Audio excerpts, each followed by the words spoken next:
네, 고 웨스트 시간입니다. 오늘 새벽 미국 상원에서 인플레이션 감축법이 통과가 됐습니다. 어떤 내용이고 추후 어떤 영향을 미치게 될지 글로벌 콘텐츠부 오민지 기자와 살펴보도록 하겠습니다. 오 기자, 인플레이션 감축법 통과가 됐습니다. 어떤 내용인지 좀 살펴보죠. 네, 오늘 새벽에 미국 상원 본회의에서 기후변화 대응, 또 부자 증세 등을 담은 인플레이션 감축 법안이 가결됐습니다. 이번 법안은 조 바이든 미국 대통령의 역점 사업인 더 나은 재건, 이른바 BBB 법안을 축소 수정한 법안인데요. 바이든 대통령이 18개월 동안 이 법안의 통과를 위해서 정치권을 설득해왔던 만큼 이번 법안 통과가 11월 중간 선거를 앞두고 민주당의 중대한 정치적 승리다, 이런 평가를 받고 있습니다. 전체 규모 4,330억 달러, 우리 돈으로는 558조 원 규모의 대규모 예산이 집행되는 법안인데요. 때문에 시장에서도 이번 법안이 어떤 영향을 줄지 예의주시하고 있습니다. 이 법안이 상원을 통과하면서 하원으로 넘겨졌고요. 12일에 하원의 표결을 통과하게 되면 대통령 서명을 거쳐서 발표가 됩니다. 이 하원은 민주당이 다수를 장악하고 있기 때문에 어려움 없이 통과될 것이라는 전망이 우세한 상황입니다. 네, 지금 558조 원 규모가 큰 만큼 우리나라에서도 굉장히 예의주시하고 있는 법안입니다. 좀 세부적으로 들어가 볼 텐데 주요 내용 어떻게 정리를 해볼 수 있을까요? 네, 인플레이션 감축법의 주요 사항은요. 에너지 보안 및 기후 투자, 기후 대응 투자, 또 최저 법인세율 15% 적용, 처방약 가격 개혁, 의료보험 보조금 연장으로 크게 골자가 나와 있습니다. 네. 이번 법안의 전체 예산 규모가 4,330억 달러라고 말씀을 드렸는데요. 이 중에서 무려 3,690억 달러, 그러니까 비율로 하자면 85%에 달하는 규모가 에너지 보안 그리고 기후 대응에 집행이 됩니다. 나머지 처방약 인하를 위한 이 국민 건강보험 관련 규모로 640억 달러가 집행이 될 예정입니다. 이런 대규모 예산의 투입을 위해서 자금 조달 방안으로 대기업에 대한 15% 최저 법인세율 적용이 추가된 겁니다. 그러니까 기업 법인세를 더 걷어서 기후변화에 대응을 하고 의료 비용은 낮추고 재정 지출을 줄이겠다, 이렇게 좀 정리를 해볼 수 있는데 이번 법안 이름이 인플레이션 감축법입니다. 어떤 부분에서 인플레이션을 이렇게 감축할 수 있다는 겁니까? 이 어떤 논리인지가 좀 의아하신 부분도 있으실 겁니다. 크게 보자면 에너지 물가 그리고 의약품 물가를 잡겠다는 겁니다.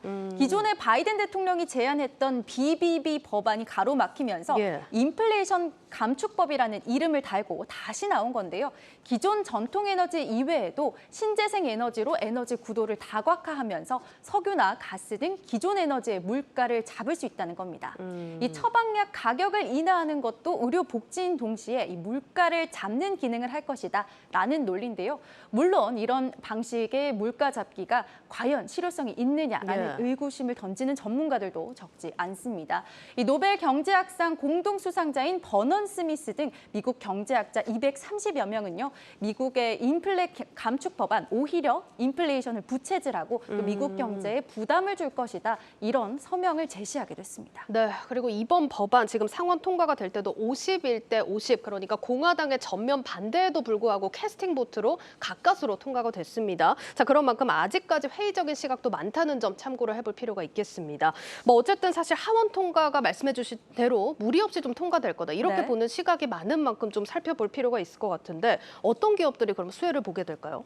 우선은 이 세부 법안을 먼저 살펴보고 거기에 따른 수혜주가 어디가 될지를 살펴보는 게 좋을 것 같습니다. 이번 법안에서 가장 많은 예산이 투입되는 에너지 또 기후 대응 법안이 정말 중요할 건데요. 이 척 슈머 상원 의원도요. 미국 역사상 기후 변화와 맞서 싸우기 위한 가장 큰 투자다, 이렇게 덧붙이기도 했습니다. 이 법안을 한번 살펴보도록 하겠습니다. 대표적으로 전기차 기업들의 세금 공제가 확대되면서 직접적인 수혜가 예상되는 상황입니다. 그러면서 테슬라, GM을 포함해서 도요타, 포드 등 미국 내에서 전기차를 생산하는 기업에는 호재가 되는 겁니다. 이 월스트리트 저널도요. 전기차와 플러그인 하이브리드 차량 보급을 촉진하는 방안이 포함되어 있다라면서 이 테슬라나 GM 등 전기차 업체의 수혜가 예상된다고 보도를 했습니다. 또 중고 전기차에도 4,000달러의 연방 세금 공제가 처음으로 적용이 됩니다. 그러니까 지금 법안에서 지원이 조금 더 확대된다라는 의미인 것 같은데 이 전기차 지원금이 사실 기존에도 있잖아요. 어떤 부분이 좀 차이가 있을까요? 네, 기존과 달라지는 부분도 짚어봐야 되겠죠. 이 미국에서 전기차를 살 때 7,500달러의 세금을 공제해주는 혜택이 기존에는 20만 대까지 이 적용이 됐습니다. 네. 이 테슬라와 GM 등 이 대규모로 생산을 하는 기업의 경우는 20만 대 이상인 기업들, 20만 대 이상인 경우가 많지 않습니까? 예, 그렇죠. 이런 경우는 수혜를 못 받는 겁니다. 근데 이제는 이 판매 차량 수에 관계없이 제한 없이 대당 7,500달러의 세금 공제를 받을 수 있게 됐습니다. 예. 다만 이 법안이 제시하고 있는 제한 범위가 있는데요. 벤이나 SUV, 픽업 트럭 등은 8만 달러 미만인 경우에만 적용이 되고요. 예. 세단, 쿠페 등은 5만 5천 달러 미만인 경우에만 적용이 됩니다. 근데 사실 테슬라 같은 경우를 보자면은 지금 여기 제시된 가격보다도 더 비싼 라인들이 있잖아요. 네, 정확하십니다. 이 테슬라의 경우는 이 혜택 대상 가격보다 좀 높은 제품들이 많이 있지 않습니까? 그쵸. 하지만 일론 머스크가요, 인플레이션이 진정이 된다면 이 테슬라 차량 가격을 낮출 용의가 있다라고 밝혔습니다. 그렇게 언급이 나왔군요. 네, 이런 가격 인하 조치가 나오게 된다면 여기에 해당하는 전기차가 더 많아질 수 있다. 예. 이렇게 볼 수 있는 겁니다. 또 특히 미국 내에서 생산되면서 배터리 역시도 북미에서 생산된 전기차에만 적용이 됩니다. 따라서 미국 자동차 업체들의 움직임에 따라서요, 미국 배터리 업종들도 수혜가 기대될 수 있는 부분입니다. 뭐 아쉽게도 이 국내 기업의 경우 현대차나 이 기아차 같은 경우는 생산을 미국 현지에서 직접 하지는 않기 때문에 이 전기차의 수혜를 기대하기는 어렵겠다. 이렇게 볼 수 그렇겠네요. 있겠습니다. 어쨌든 미국에서 전기차나 배터리를 생산하는 기업들이 좀 수혜를 볼 수 있다. 이런 내용이고요. 네, 특히 친환경 에너지 지원에 따라서요, 이 태양광 또 풍력에 대한 세금 공제가 10년이 더 연장됩니다. 네. 그러면서 신재생 에너지 관련된 주식 또 ETF가 이번 법안 통과를 전후로 해서 크게 올랐는데요. 그런데 이 법안을 살펴보면 또 재미있는 부분이 있는데요. 앵커는 이 기후 대응 통과, 이 기후 대응의 이 법안이 만들어졌을 때 어떤 업종이 좀 상대적으로 불리하겠다라는 생각이 드시나요? 사실 지금까지 말씀해 주신 걸로만 보자면 기후변화가 골자인 만큼 뭐 친환경 에너지, 신재생 에너지, 전기차 이런 부분에 좀 초점이 맞춰져 있다 보니까 그렇죠. 전통 에너지 기업들 좀 곤란하지 않을까 싶은데요. 네, 언뜻 보면 그런 것 같습니다. 이번 법안에 대해서 전통 에너지 기업인 엑손모빌의 CEO가요. 쌍수를 들고 환영을 했다고 합니다. 바로 올바른 방향으로 한 걸음 나아갔다. 이렇게까지 평가를 한 건데요. 예. 에너지 전환을 위해서 태양광과 또 풍력에만 집중할 것이 아니라 석유와 가스 생산도 병행돼야 한다. 이런 인식이 받아들여졌다는 것에서 긍정적이라고 평가한 겁니다. 네. 또 다른 전통 에너지 업체인 쉘의 CEO도요. 이번 법안에 대해서 기쁘다 이렇게 말을 했습니다. 그러니까 이번 법안에서 좀 어떤 부분에서 이렇게 기뻐하는 겁니까? 이번 법안을 자세히 살펴보면요. 기후 대응 투자와 동시에 붙어 있는 발이 바로 에너지 보안입니다. 예. 그러면서 에너지 보안을 명분으로 알래스카 또 걸프 지역에서 석유와 가스 임대 판매를 의무화하기로 했습니다. 이 기존에는 이 세 지역에 대해서 이 중단을 해왔던 사업인데요. 예. 이 지역에 대해서 임대를 통해서 시추도 할 수 있고 탐사를 재개할 수 있도록 한 겁니다. 그러면서 전통 에너지 기업들도 이 법안의 수혜를 기대할 수 있는 상황이 된 겁니다.